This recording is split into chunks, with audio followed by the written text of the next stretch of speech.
Sino nga bang di nakakilala kay Squidward Tentacles, isa sa pinakasikat na cartoon character ng animated series ng Amerika na SpongeBob SquarePants.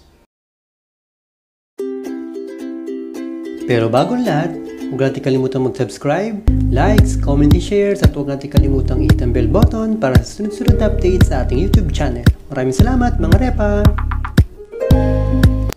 Si Squidward Tentacles ay kilala natin bilang isang cashier na nagkatrabaho sa Krusty Krabs. Si Squidward ay mahilig sa instrumentong clarinet. Kilala rin bilang isang mayabang at laging bilib sa kanyang sarili. Ito ay ilan lamang sa mga bagay na alam natin kay Squidward. Narito ang mga top 5 trivia o impormasyon na maaaring hindi pa natin alam tungkol kay Squidward. Number 5.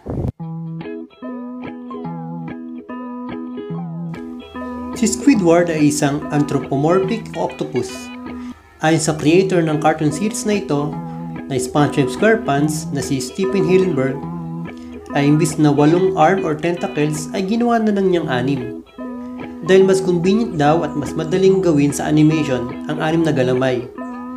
Dahilan para baguhin na rin ang kanyang original name na Octoward. Number 4. Katulad din ni Patrick at SpongeBob, alam din natin na takot din sa sea bears si Squidward. Pero alam niyo ba mga repa, bukod dito, ay meron pang isang kinakatakutan si Squidward. Siya ay isang claustrophobic. What does claustrophobic mean? Ito ay isang phobia o takot sa mga masikip na lugar.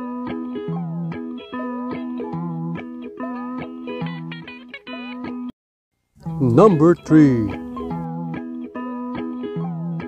Ang disenyo ng bahay ni Squidward ay nalintulad sa Moai.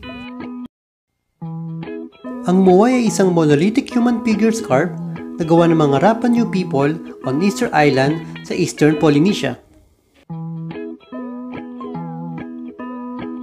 Number 2. Katulad nila SpongeBob SquarePants at Patrick Star ay meron din namang mga magulang si Squidward. Ang kanyang tatay ay si Jeffrey or Jeff Tentacles, na walang halos pinagkaiba sa itsura ni Squidward. Ang nanay ni Squidward ay kilala lang sa tawag na Mrs. Tentacles. Hindi tulad ni Mr. Tentacles, si Mrs. Tentacles ay lumabas din sa iba't ibang series ng SpongeBob SquarePants. Mayroong mga teoryeng nagsasabi na ang mag-asawa ay hiwalay na, at meron naman na nagsasabing si Mr. Tentacles ay patay na. Number 1. Si Squidward Tentacles ay isang self-portrait artist. Si Squidward ay isang mapagmataas sa tao, mayabang at laging bilib sa sarili. Kaya siguro karamihan ng kanyang mga pinipinta ay ang kanyang sarili. Isa sa mga self-portrait painting ni Squidward ay pinakita sa cartoon series. Ito ay ang Bold and Brush.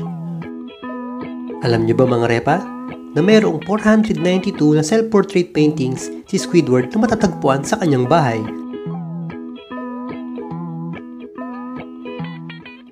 At dito na nga nagtatapos ang maikling trivia about kay Squidward Tentacles.